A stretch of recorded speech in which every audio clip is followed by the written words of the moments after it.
Let's go. It's another K-Town beat.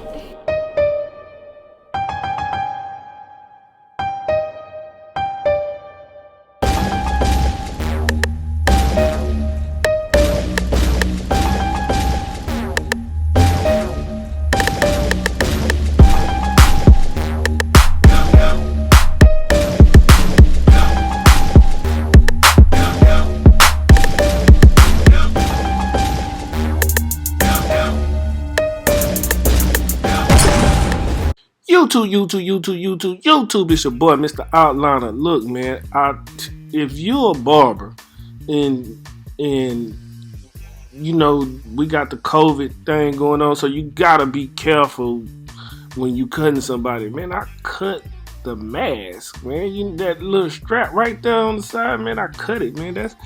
That's frustrating. It's already kind of frustrating to try to cut with the mask on, but then when you clip the little rubber band, elastic, whatever you want to call this thing, right? Man, then now you got to replace the mask or make it tied into a knot, whatever, man. But anyway, this is a 360 waves. Look, her hair is phenomenal. She takes care of her hair, and it's so satisfying when you as a barber can find a client to put on camera that actually takes care of their hair. And look, her waves is popping. I wish that it could be a little more in depth so you can see just her wave pattern is phenomenal. You know what I mean? Like 360 Jeezy waves ain't got nothing on these waves. You feel what I'm saying? If you could really see them, But so when somebody have hair like this, right? You wanna make sure you use a big enough guard. You don't want to use a guard that's too low. So like right here, I got a 1.5, and you see I'm just stroking it like slowly but surely. You know what I mean? I'm getting it. I'm letting it mold the way, cutting it the way of the mold. You know what I mean? You don't have to try to do anything fancy when you cutting waves. You just want to cut with the flow pattern, and you can see the flow pattern, right? You see this, what I'm doing right now? See, now you can kind of see the waves, you know what I'm saying, and from this angle. But you see what I'm saying? Like, all you do is like the clippers are like a lawnmower. I know some of y'all from the East Coast or up north somewhere where they might not have yards to cut grass and all this stuff, but down here in the South we got lawnmowers and stuff, and what a lawnmower does, you just put it on the grass and let it do itself. You don't really have to do anything. You kind of just guide it and cut itself, and that's kind of what your clippers should do. You just kind of glide it. It's not a lot of pressure being applied or anything. It's gonna cut. It's gonna do what it's supposed to do, and that's where you get the look that you're looking for. Now, right here, you want to use a one guard open because we just want to hit the edges. You want to hit the edges with something smaller than what you used on top, because you want the hair to lay down, so when you get ready to actually apply the line, the edge up, the shape up, whatever you call it, the hair is in place, it's laying down, it's not too bulky, it's sticking out, and that's gonna help get a nice finish on it, right? It's gonna help get you a nice finish, along with the detail and mist, and the trimmers that you're using, how they set, things like that. So you want to make sure that you get the hair to lay down properly. After that part, you get my Mr. Outliner detail and mist, and you spray the edge up. The detail and mist is gonna help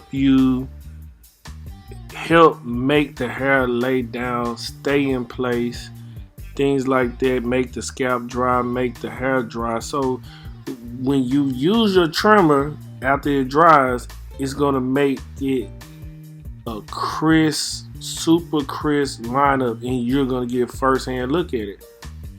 Now, this is not your typical lineup where you're trying to make a box shape.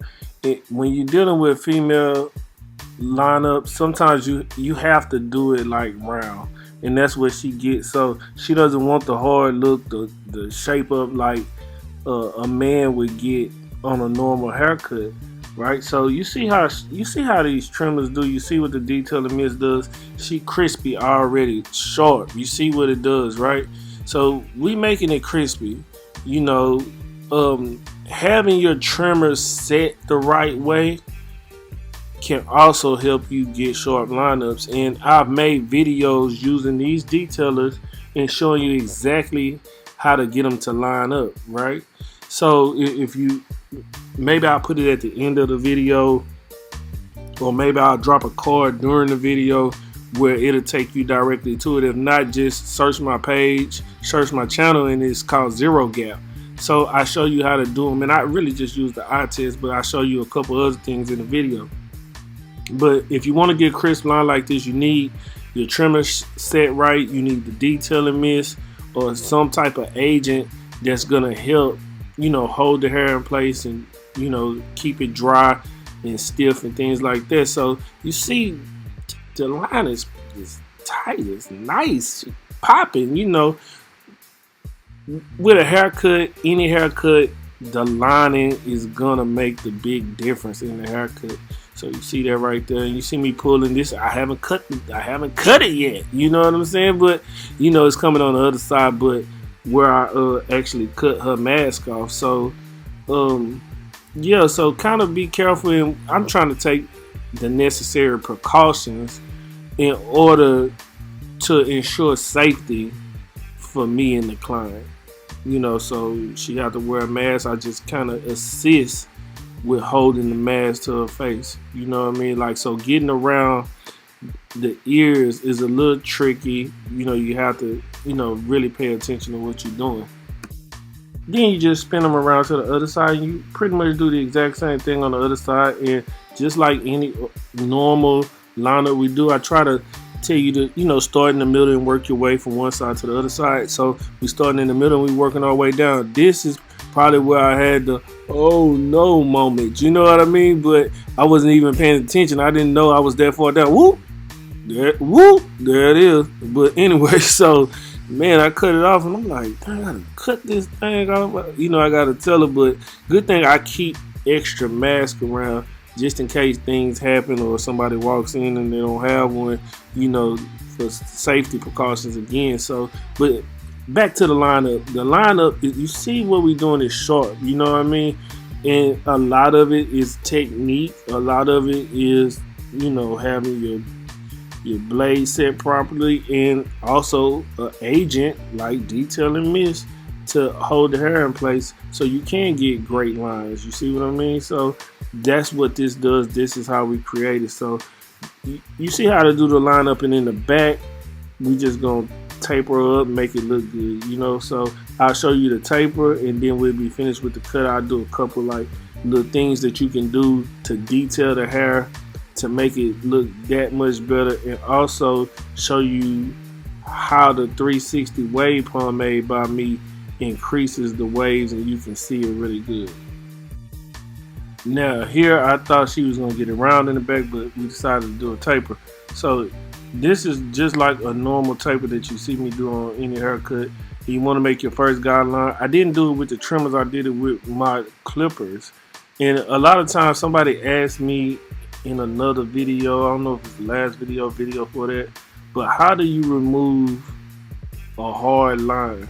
Well, the best way to remove a hard first guideline is to not make a hard first guideline, you know what I mean? And when I say that is, you can use your clipper to make, you know, that first guideline, because it might not be all the way zero gap, but it's gonna give a nice clean first guideline, you know. And if you're having problems getting it out, then you can move down to your trimmers to, you know, try to work it out, get the line out. But the key to it is not making such a hard line. That's pretty much the thing to do. You know, you don't want to use something that's all the way zero gap to make that first line, because if you're not skilled enough, you won't be able to get it out. You know, even me, maybe I won't be able to get it out.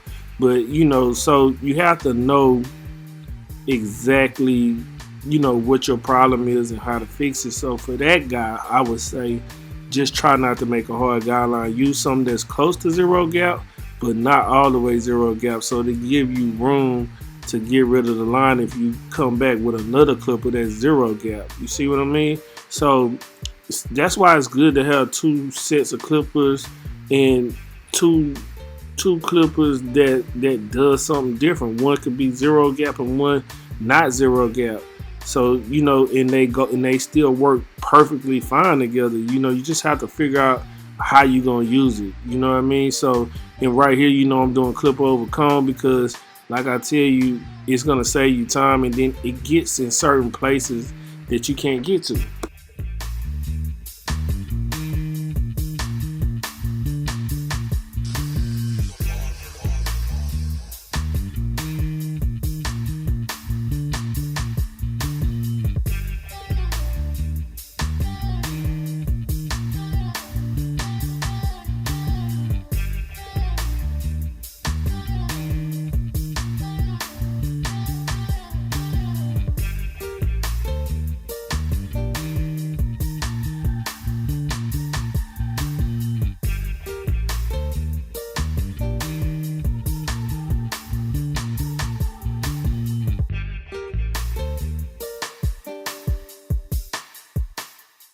After that, what you want to do is trim any of the wild hair sticking up, and you might have to do it a few times, especially after you put whatever styling pomade you want to put on, or whatever thing you're using to style your haircut or these waves with, right? So, but if you do it in the beginning to make less for whenever you use the pomade, like this is my 360 pomade, right? And I'm just using a little bit here. And all you need is like a finger full, just like this right here, right? You take it, you rub it in your hand, and then just apply it to the hair, right? Just make it. You see the waves are already popping. Look at it. It's popping right now, right? It's already popping. As soon as you put the wave pomade on, it's popping. You already in the game. You know what I mean? But after you get it in and you thoroughly, rub it in, then you come back, you get the brush and brush it down. Make sure it styles it. That's what the pomade for. My pomade is not too thick. Some pomades you get, they too thick. That's why I came with my own product, even though I don't have waves, but I know what wavers are looking for, right? Like, so you don't want something that's too thick and gonna clog your pores and make you have dandruff in your hair where your hair can't breathe and all that. So that's what my pomade does. It gives you just enough to style it and enough for your hair to breathe and won't make you have dandruff, right? And give it just a little bit of shine and condition. It does a lot of different things. So that's why I endorse the pomade. I got it made because I can't sell you something or tell you about something unless I really believe that. So whenever I tell you something, I believe in the product because I'm not a salesman. So if I'm telling you, I'm like, oh no, this is good, because I know it's good. You know what I mean? But anyway, don't forget, like, comment, subscribe, tell a friend to tell a friend. You know how we do it. Until next time, love, peace, and hair grease.